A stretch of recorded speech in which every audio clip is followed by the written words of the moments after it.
Good day, DIYers. It's been a while since I uploaded a new video here in our YouTube channel, but this is the 97 Honda Prelude that I have here sitting in front of my driveway. Just now have a chance to actually do the engine swap. So the plan on this one is to swap it with JDM H22 engine, replace the clutch, and I will try to see if that transmission is still good. But previous owner replaced the engine on this one with the H22A from the 4th gen Prelude, and that was the existing problem when I got it. So it has a wobble on the harmonic balancer, and now we're gonna be replacing this one with a JDM H22 engine. As far as the car goes, it has a lot of rust on the suspensions, so I might gonna replace a lot of suspension parts in this one. The interior is somewhat clean, but it needs a detail. And overall, hopefully you guys enjoy this new journey of this 97 Honda Prelude. Okay, today we're gonna be doing engine removal. So it's straightforward. Things that you might need would be basic hand tools. If you have power tools or air ratchet, that will be helpful. But first thing that you want to do is to lift up the car, support it with jack stands, and put wheel choke at the back tires. Remove the tires and drain your existing oil. After draining the engine oil, the next thing that we're going to be doing is draining the coolant.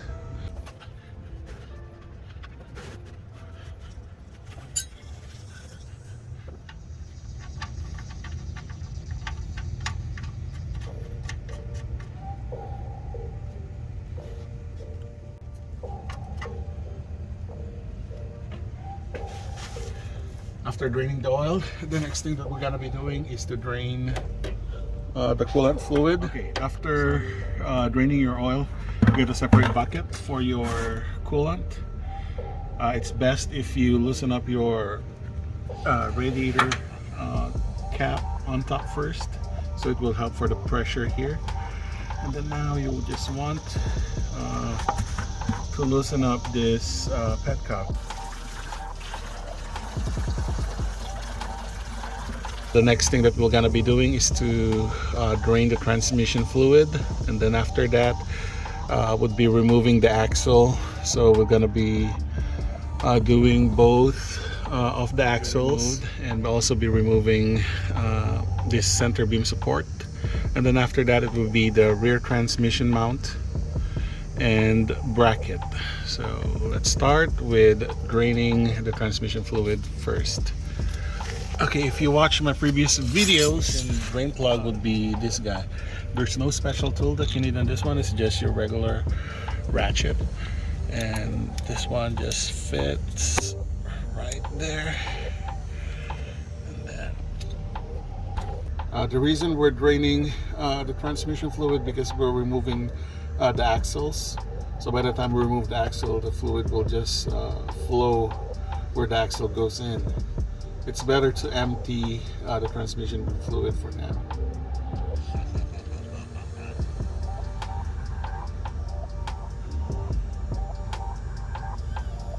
Once everything is done and the transmission is going back with the motor, I want to replace the crush washer here too. So for now, this is good. Removing the suspension part on the other side, including the axle, was really hard, because on the other side, the castle nut here is already seized, and a lot of the bolts, the old bolts that connect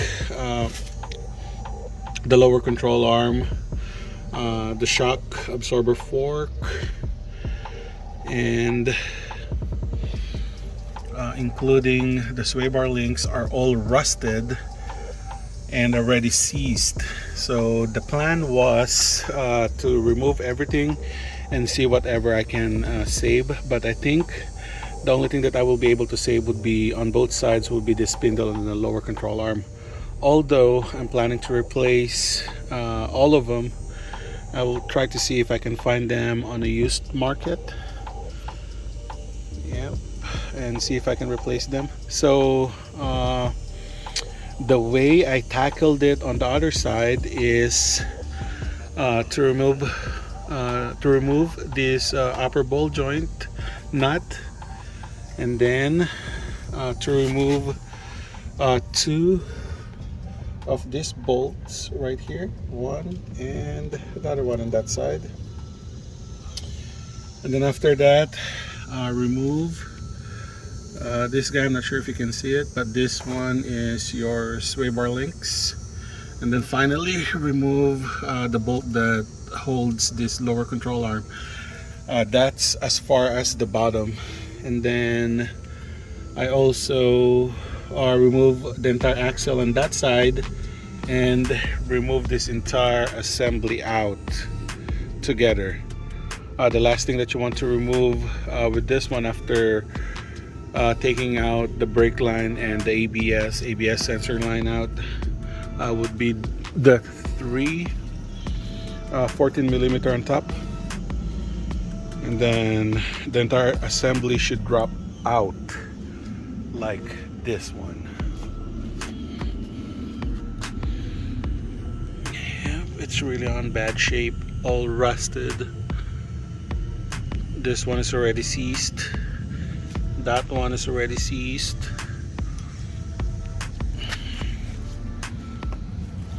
And that's how it should look like. The removal on this one would be the same on the other side.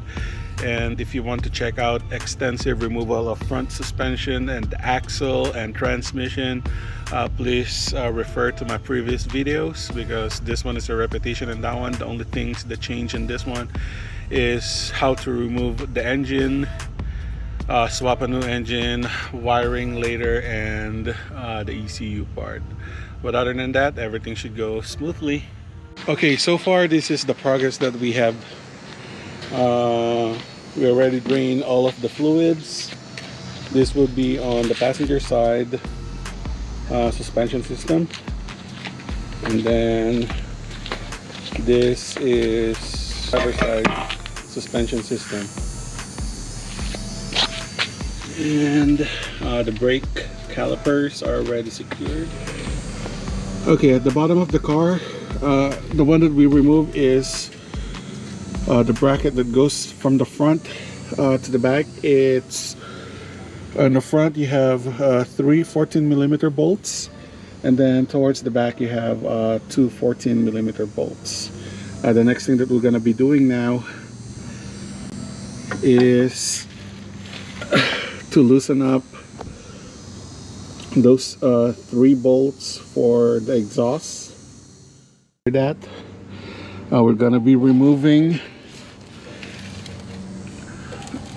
the transmission bracket, which is at the back. So after removing the transmission bracket, we can move on. Okay, the plan here, since the bolts on this one is already rusted, is to cut this one out. But before I cut this one, I need to remove the oxygen sensor. It's either I remove that one or just start removing it from the connectors. Okay, I think I will just start removing it from the connectors. So we free up this oxygen sensor to the back. After removing the oxygen sensor,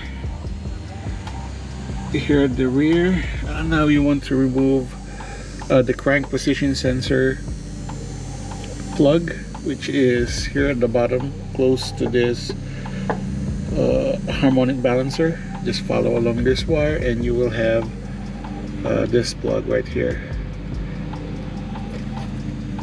that you need to remove. You just need to press it and then pull it out.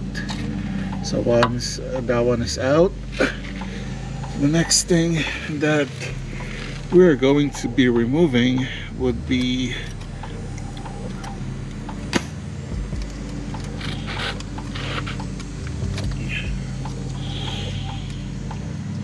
this wire that goes to the power steering line.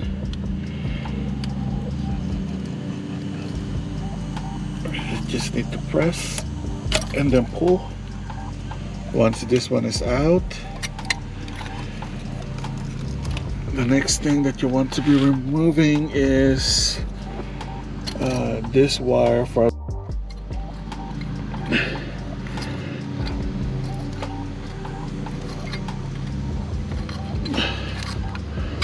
but the screw is already all rusted, so I will just be cutting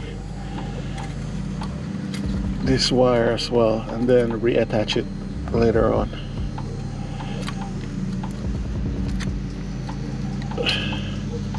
So that's that single wire. Okay, I think that's all the wirings that you need to remove here at the bottom.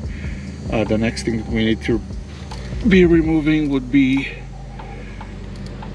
the transmission bracket, which is this guy right here. You have one bolt here and some on the top.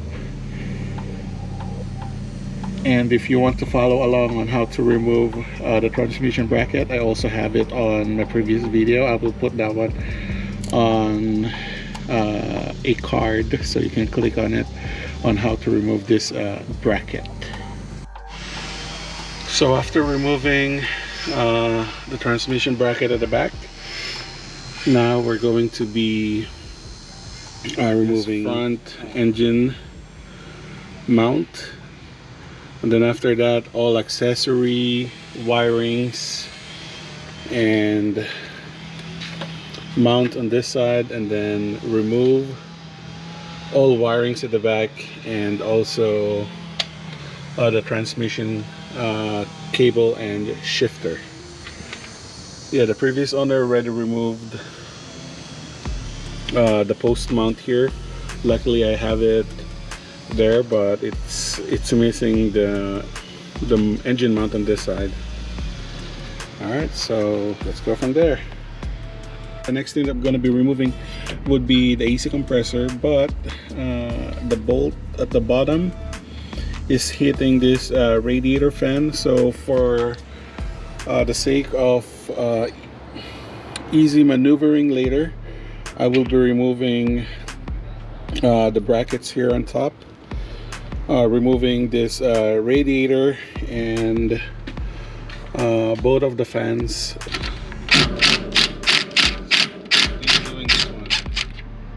All of the bolts that holds the radiator here on top are all 10mm.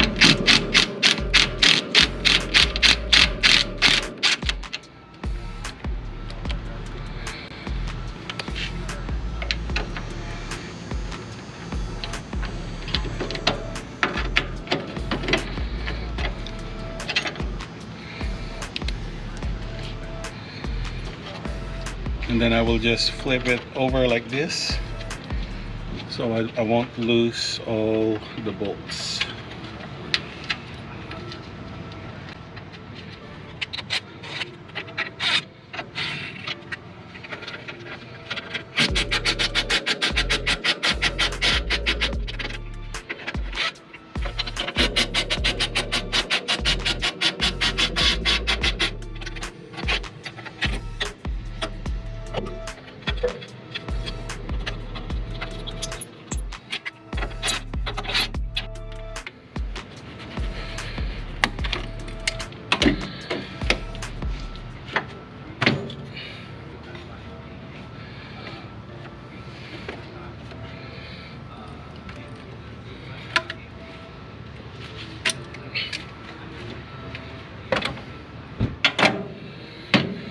And then once both of the brackets here are already loose. Hi. I was wondering, while I'm here, would it be okay if you put some windshield washer stuff in my car? Definitely. I have it in the back seat. Okay, I have some more here you too. have some? Okay. That's fine. Okay, alrighty. I left the front door unlocked. Okay.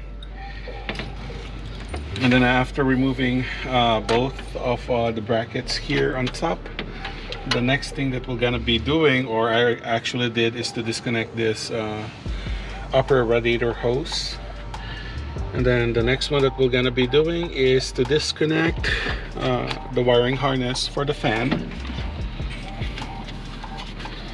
So you have a tab here that you need to push down and pull out. There you go. And then at the very bottom, you also have the single line that goes for the compressor, AC compressor. So you just press this release tab and then pull. There you go. Once that one is released, now we can go to the other side here, at the bottom side. Next thing that we're gonna be removing would be this guy right here. That's the clamp for the radiator, and this wiring harness for the fan. Once the lower radiator hose is already disconnected and the wiring for the fan, you can then now just lift up the entire radiator, including the fans, together.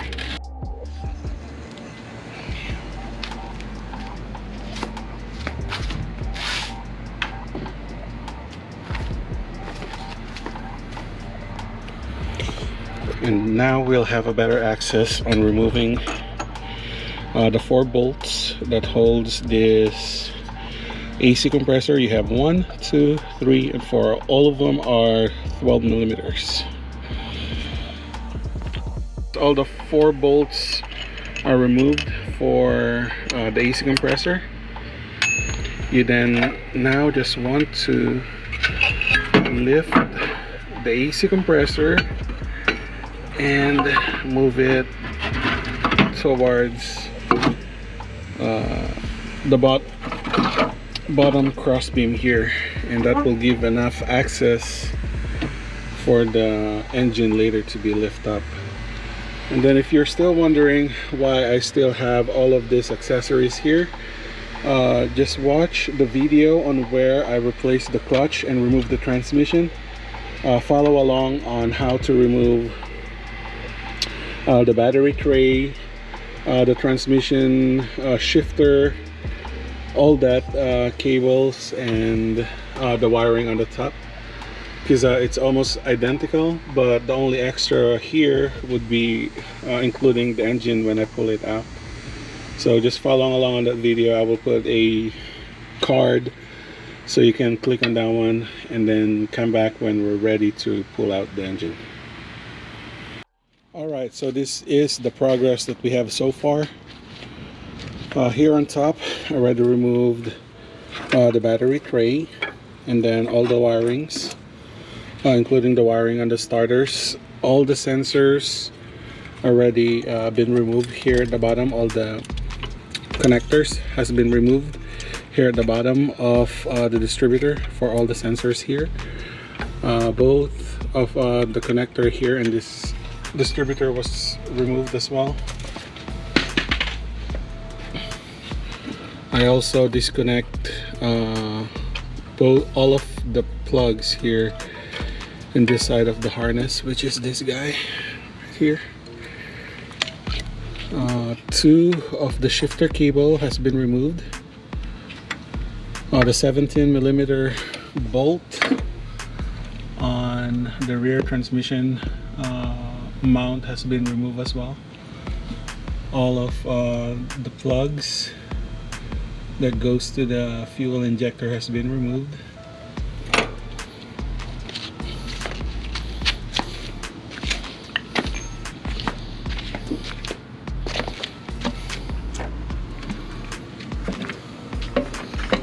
The charge harness has been removed as well. It's hanging here. The throttle cable has been removed. Fuel lines has been removed. I decided to leave the exhaust manifold for now because I already cut the bottom part using the sawzall.